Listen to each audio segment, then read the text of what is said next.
Hey everyone, आज की video में डिस्कस करने वाले हैं pulmonary air volumes and lung capacities के बारे में। पल्मोनरी एयर वॉल्यूम्स क्या होंगी या फिर लंग वॉल्यूम्स क्या होंगी? रेस्पिरेटरी साइकिल के अंदर एक गिवन टाइम पीरियड के अंदर जो वॉल्यूम ऑफ गैस प्रेजेंट होती है लंग्स के अंदर, वही होती है लंग वॉल्यूम और पल्मोनरी एयर वॉल्यूम। अब कैपेसिटी क्या होती है? Lung capacity. लंग कैपेसिटी होती है जितने भी डिफरेंट टाइप की पल्मोनरी एयर वॉल्यूम और लंग वॉल्यूम्स थी उनका समेशन, उनको अगर हम ऐड कर दें, उनका टोटल कर दें तो वो होती है लंग कैपेसिटीज़। लंग कैपेसिटीज़ जो है, एक अगर हम बात करें एक अडल्ट मेल की, तो ये होती है 6 लीटर। एक अडल्ट मेल के अंदर प्रेजेंट होती है 6 लीटर उसकी लंग कैपेसिटी होती है। इसके बाद ये जो लंग कैपेसिटी है, पल्मोनरी एयर वॉल्यूम्स हैं, ये डिटरमाइन कैसे की जाती है, मेजर कैसे की जाती है? इसके लिए होता है स्पायरोमीट्री। स्पायरोमीट्री एक प्रोसेस होती है, process of recording the changes in volume movement of air into and out of the lungs. जो रिकॉर्डिंग होती है किसकी? जो चेंज आएंगे वॉल्यूम मूवमेंट के, जब हम एयर इन करते हैं और आउट करते हैं लंग्स के अंदर से, तब उस टाइम पे जो वॉल्यूम मूवमेंट के अंदर जो चेंजेस आएंगे उस प्रोसेस को रिकॉर्ड करना ही क्या होता है? स्पायरोमीट्री होता है। इसके बाद जो इंस्ट्रूमेंट होता है यूज होगा इस प्रोसेस को रिकॉर्ड करने के लिए, उसको बोलते हैं स्पायरोमीटर और रेस्पायरोमीटर। इसके थ्रू इसको मेजर किया जाता है या फिर रिकॉर्ड किया जाता है, और रिजल्ट में एक स्पायरोग्राम बनता है। स्पायरोग्राम एक ग्राफ होता है showing the changes in pulmonary volume, जो कि इन पल्मोनरी वॉल्यूम के अंदर चेंज शो करता है एंड पल्मोनरी कैपेसिटीज के अंदर चेंज शो करता है under different conditions of breathing. Breathing की डिफरेंट कंडीशंस होगी, उसके अंडर क्या किया गया है? ये जो ग्राफ है वो शो किया हुआ है। तो अब 1 बाय 1 हम बात कर लेते हैं अलग अलग पल्मोनरी एयर वॉल्यूम्स की। ये ऐसा हमें स्पायरोग्राम या फिर ये ऐसा ग्राफ हमें नजर आएगा जिसके अंदर डिफरेंट टाइप की वॉल्यूम्स प्रेजेंट है। फर्स्ट वॉल्यूम होगी टाइडल वॉल्यूम। टाइडल वॉल्यूम जो है, वॉल्यूम ऑफ एयर इंस्पायर्ड और expired with each normal breathe, यानी कि एक तरह से नॉर्मल ब्रीद करना ही क्या होगी? टाइडल वॉल्यूम हम होगी। तो वॉल्यूम ऑफ एयर जो हम नॉर्मली ब्रीद करेंगे या फिर इंस्पायर करेंगे और एक्सपायर करेंगे, वो क्या होगी? टाइडल वॉल्यूम होगी। टाइडल वॉल्यूम कितनी होती है? 500 ml होती है। अब इस टाइडल वॉल्यूम में से भी 350 ml होती है एल्विलर वॉल्यूम। 350 ml यहाँ पे एल्विलर वॉल्यूम होती है, और इसके अलावा यहाँ पे 150 ml होती है एनाटॉमिकली डेड स्पेस और डेड स्पेस वॉल्यूम। ये जो वॉल्यूम है वो हमेशा क्या रहती है? रेस्पिरेटरी ट्रैक्ट के अंदर ही प्रेजेंट होती है। हमेशा ये वॉल्यूम रेस्पिरेटरी ट्रैक्ट के अंदर प्रेजेंट होगी। जब एक्सरसाइज करते हैं, during exercise, tidal volume is about 4 to 10 times higher than the normal. ये जो टाइडल वॉल्यूम है वो 4 to 10 टाइम्स हाइयर हो जाती है, यानी हम जो वॉल्यूम ऑफ एयर इंस्पायर कर रहे हैं और एक्सपायर कर रहे हैं वो क्या हो जाएगी? 4 to 10 टाइम्स हाइयर हो जाएगी। ग्राफ के अंदर ये टाइडल वॉल्यूम हो गई, यहाँ से लेके और यहाँ तक क्या है? टाइडल वॉल्यूम होगी, जो कि क्या होती है? 500 ml। यहाँ से ही ग्राफ चला और ये यहाँ तक टाइडल वॉल्यूम हो गई। इसके बाद नेक्स्ट वॉल्यूम है इंस्पिरेटरी रिजर्व वॉल्यूम, IRV, और इसको कंप्लीमेंटल एयर वॉल्यूम भी बोलते हैं। ये एक्स्ट्रा वॉल्यूम होती है एयर की, विच can be inspired by forced inhalation beyond the normal tidal volume. Normal tidal volume हो गई तो हमारी, उसके बियॉन्ड जो हम फोर्सफुली इंस्पायर करेंगे एयर को, जो एक्स्ट्रा वॉल्यूम होगी, उसको बोलते हैं इंस्पिरेटरी रिजर्व वॉल्यूम।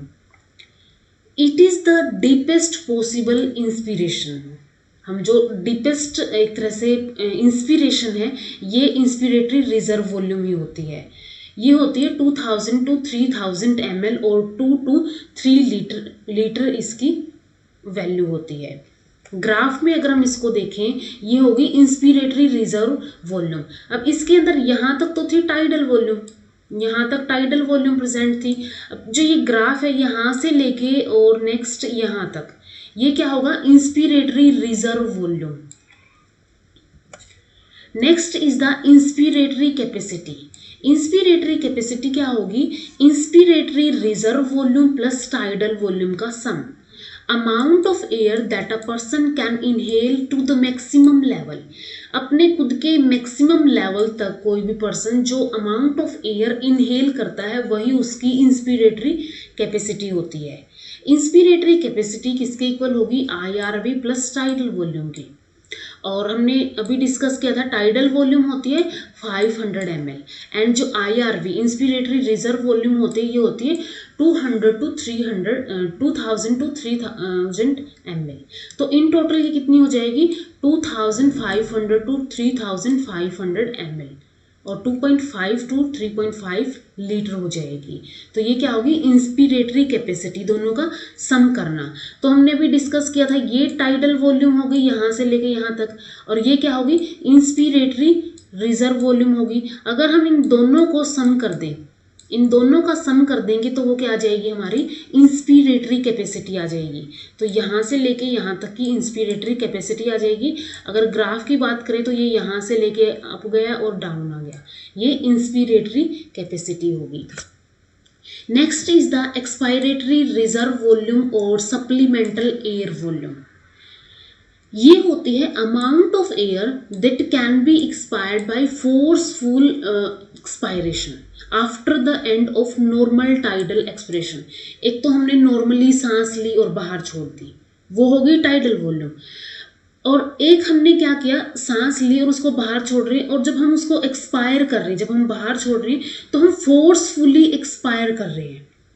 तो वो अमाउंट ऑफ एयर क्या होगी जो हमने फोर्सफुल एक्सपायर की है after the end of normal tidal expiration, वही क्या होगी, expiratory reserve volume. Expiratory reserve volume होती है 1000 to 1500 ml, ये होती है एक्सपायरेटरी रिजर्व वॉल्यूम। अगर ग्राफ की बात करें स्पायरोग्राम के अंदर हमें कैसी नजर आएगी, ये यहाँ से लेके यहाँ तक की क्या होगी, एक्सपायरेटरी रिजर्व वॉल्यूम। यानी हमने सांस क्या की है, यहाँ से बाहर निकाल रही है नॉर्मल। एक तो यहाँ से लेके यहाँ तक हम क्या कर रहे थे, सांस एक्सपायर कर रहे थे, यहाँ से एक्सपायर कर रहे थे, और हमने क्या किया, अब एक्सपायर किया, इंस्पायर कर रहे थे, अब हम एक्सपायर करेंगे। तो ये जो वॉल्यूम होगी जो हम एक्सपायर कर रहे हैं वो क्या होगी, यहाँ पे एक्सपायरेटरी रिजर्व वॉल्यूम। इसके बाद नेक्स्ट होगी यहाँ पे vital capacity of the lungs. Lung की वाइटल कैपेसिटी कितनी होगी। वाइटल कैपेसिटी क्या होती है, मैक्सिमम अमाउंट ऑफ एयर, जो मैक्सिमम अमाउंट ऑफ एयर होगी that can be expelled from the lungs by forced exhalation after a forced inhalation। अब हमने क्या किया है, मैक्सिमम अमाउंट ऑफ एयर हमने सांस ली और क्या कर दी, छोड़ दी, टाइडल वॉल्यूम होगी। अब हमने फोर्सफुली इंस्पिरेशन की है एंड फोर्सफुली एक्सलेशन या फिर एक्सपिरेशन की है। तो फोर्सफुली जो एक्सपिरेशन होगी, फोर्सफुली इनहेलेशन के बाद फोर्सफुली जो एक्सलेशन होगी वही क्या होती है, vital capacity of the lung. तो इसके अंदर वाइटल कैपेसिटी किसके इक्वल हो जाएगी, tidal volume plus inspiratory reserve volume plus expiratory reserve volume. अगर हम इन तीनों को ऐड कर दे, देखो ये तो क्या थी, नॉर्मल थी, नॉर्मल ब्रीदिंग कर रहे हैं, ये क्या थी, फोर्सफुल इंस्पिरेशन, ये क्या थी, फोर्सफुल एक्सपिरेशन। और अगर हम तीनों को ऐड कर दे तो क्या आ जाएगी, वाइटल कैपेसिटी ऑफ लंग। ये 500 थी, ये 3000 थी और ये थी हमारी 1100।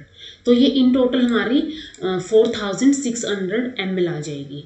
रेंज वेरी करती है इसकी 3.5 to 4.5 लीटर। नॉर्मल अडल्ट के अंदर ये रेंज जो है वाइटल कैपेसिटी की वेरी करती है। तो ये वाइटल कैपेसिटी रिप्रेजेंट करती है maximum amount of air which can be passed over the alveoli in one respiratory cycle. यानी हमने क्या किया, फोर्सफुल इनहेलेशन किया एंड फोर्सफुल ही एक्सपेल की है, एयर एक्सलेशन की है।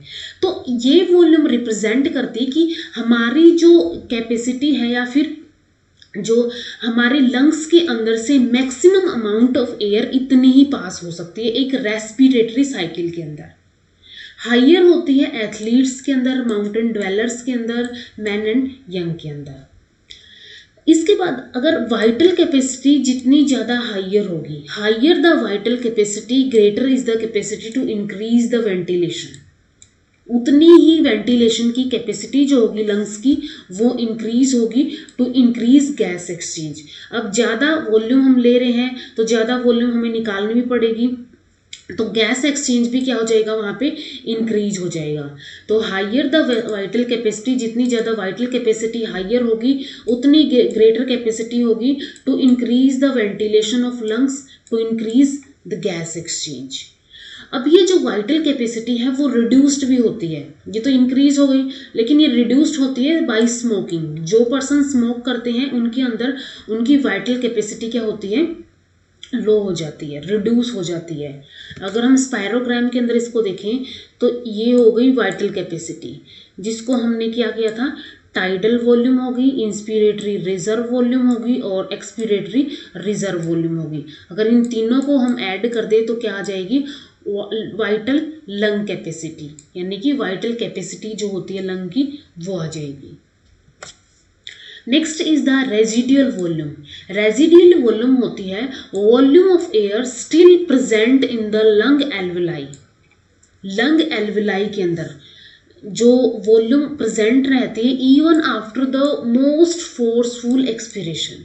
लंग्स के अंदर ऐसे कुछ ऐसा स्ट्रक्चर प्रेजेंट होता है और इसमें ये यहाँ पे ब्रेंक्योस और अलग अलग स्ट्रक्चर्स प्रेजेंट होंगे और लास्ट में इन लास्ट क्या प्रेजेंट होगी, ऐसी ऐसी एल्वेलाई प्रेजेंट होगी।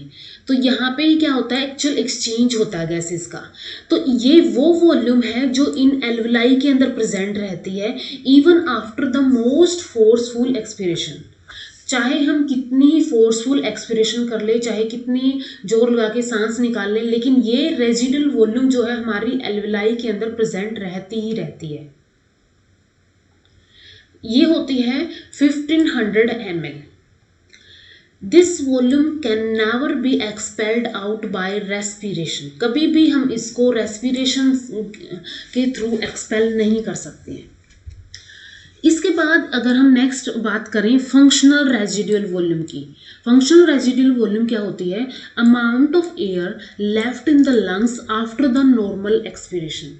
हमने नॉर्मल एक्सपिरेशन की, उसके बाद जो अमाउंट ऑफ एयर हमारे लंग्स के अंदर बच जाती है उसको फंक्शनल रेजिडुअल वॉल्यूम बोलते हैं और इसको रिप्रेजेंट करते हैं FRC से।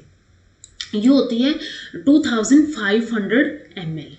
अगर हम इसको स्पायरोग्राम के अंदर देखें तो ये हमें नजर आएगी, ये हो गई हमारी रेजिडुअल वॉल्यूम। हमने नॉर्मल इंस्पिरेशन की, एक्सपिरेशन की, लेकिन ये जो वॉल्यूम है वो हमेशा क्या रहेगी, हमारे स्टिल प्रेजेंट रहेगी एल्वेलाई के अंदर। एंड फंक्शनल रेजिडुअल वॉल्यूम क्या है, ये इतनी हो गई, ये हो गई फंक्शनल रेजिडुअल वॉल्यूम। इसके बाद नेक्स्ट है टोटल लंग कैपेसिटी। ये हमने बात कर ली कि अलग अलग लंग वॉल्यूम्स होंगी। इसके बाद टोटल लंग कैपेसिटी क्या होगी, the amount of air in the lungs and respiratory passage after a maximum inhalation effort. एक मैक्सिमम इनहेलेशन एफर्ट के बाद जो एयर, जो अमाउंट ऑफ एयर, जो लंग अमाउंट ऑफ एयर होगी लंग्स के अंदर और रेस्पिरेटरी पैसेज के अंदर, वही क्या होगी, टोटल लंग कैपेसिटी। इसको TLC से रिप्रेजेंट करते हैं और इसके अंदर आ जाएगी vital capacity plus residual volume. ये भी लंग कैपेसिटी के अंदर आएगी। वाइटल कैपेसिटी किसके इक्वल थी, tidal volume plus inspiratory reserve volume plus expiratory reserve volume की, और ये थी हमारी 3.5 to 4.5 लीटर और रेजिडुअल वॉल्यूम है 1.5 लीटर। तो इन टोटल ये हमारी 5 to 6 लीटर आ जाएगी। एवरेज ये हो गई 5 to 8 लीटर। तो ये टोटल लंग कैपेसिटी है जिसको हम बोलते हैं अबाउट 6 लीटर प्रेजेंट होती है अडल्ट मेल के अंदर। All the pulmonary volume and capacity are about 20 to 25% less in women. जितनी भी हमने लंग कैपेसिटीज़ या फिर लंग वॉल्यूम्स की बात की है उनमें से 20 to 25% वुमेन के अंदर लेस होती है than in man and are more in large and जो एथलेटिक पर्सन्स होते हैं उनके अंदर और भी ज़्यादा लार्ज होती हैं ये volumes than in small and aesthetic persons. तो जो एथलीट्स होंगे उनके अंदर ये वॉल्यूम जो टोटल उनकी लंग कैपेसिटी होगी वो और भी ज़्यादा होगी। तो ये हो गई टोटल लंग कैपेसिटी, यहाँ से लेके यहाँ तक हमने इसमें सारी वॉल्यूम ऐड कर ली। Residual volume, expiratory reserve volume, tidal volume, inspiratory reserve volume, ये तो सारी की सारी क्या आ जाएंगी यहाँ पे total lung capacity.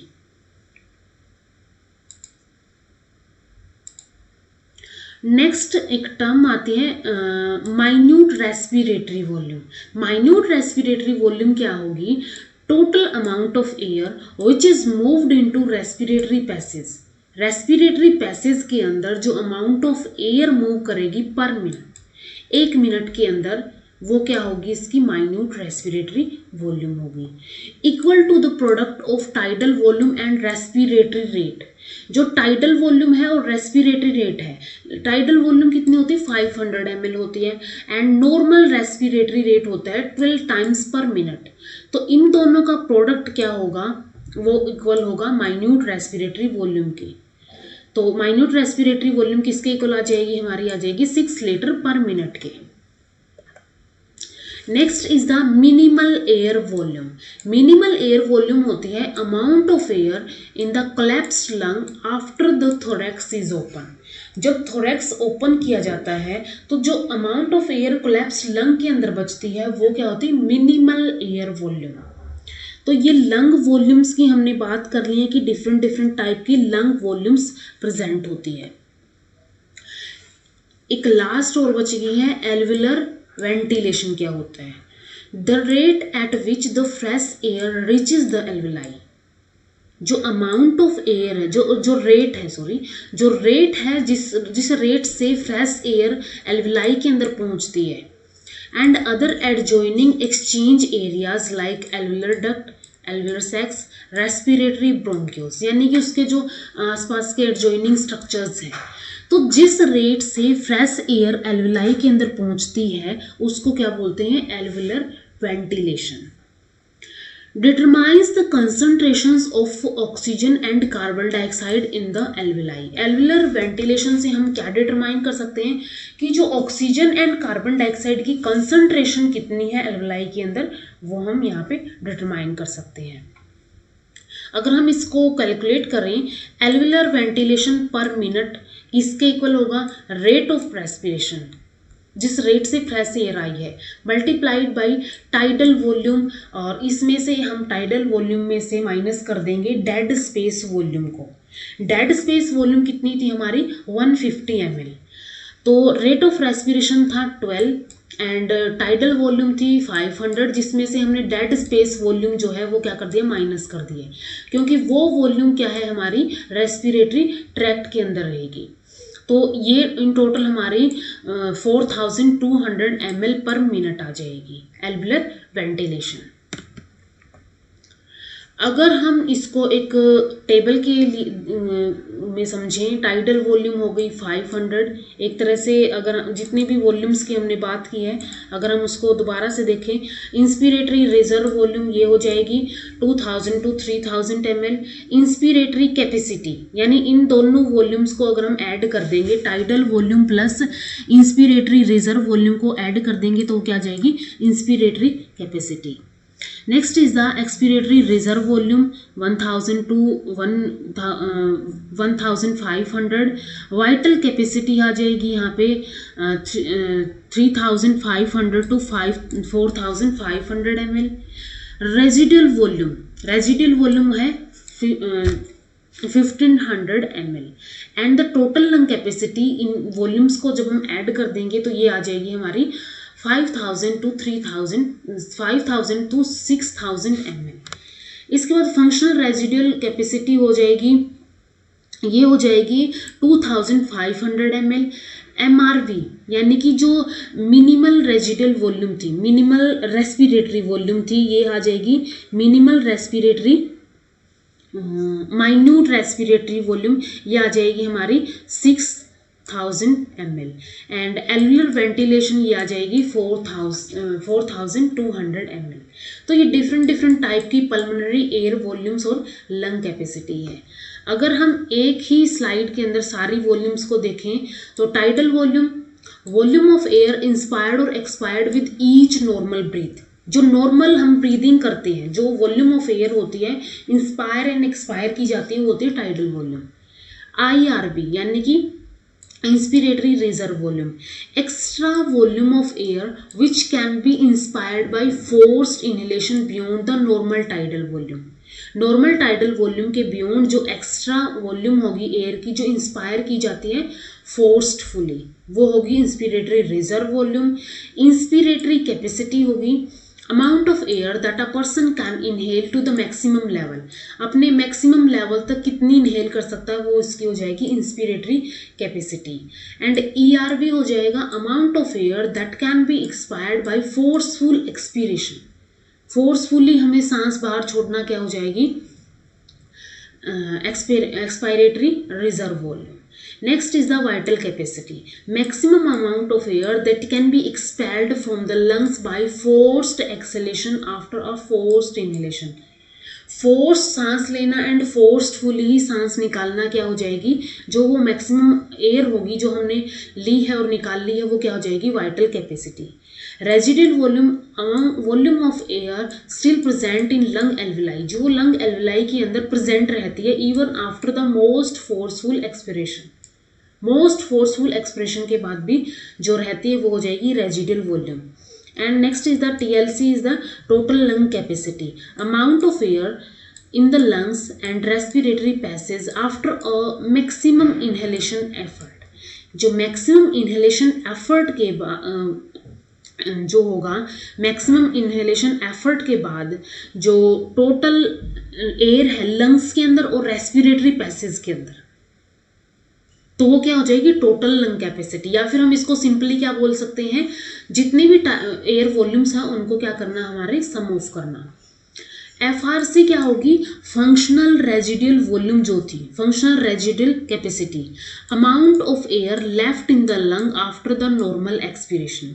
Normal expiration करते हैं, नॉर्मल सांस छोड़ते हैं, उसके बाद जो अमाउंट ऑफ एयर बच जाती है उसको हम बोलते हैं functional residual capacity. And MRV क्या होता है यहाँ पे, माइन्यूट रेस्पिरेटरी वॉल्यूम, ये है total amount of air which is moved into respiratory passage पर मिनट। एक मिनट के अंदर जो रेस्पिरेटरी पैसेज के अंदर एयर मूव करती है, टोटल अमाउंट ऑफ एयर जो मूव करती है वही क्या होती है MRV यानी कि माइन्यूट रेस्पिरेटरी वॉल्यूम, जो कि होती है 6000 ml। तो ये सारी लंग कैपेसिटीज की हमने बात कर ली है, सारी लंग वॉल्यूम्स की बात कर ली है।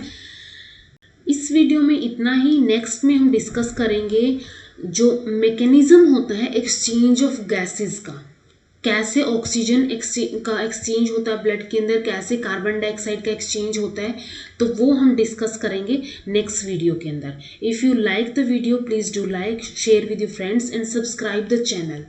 Thank you so much.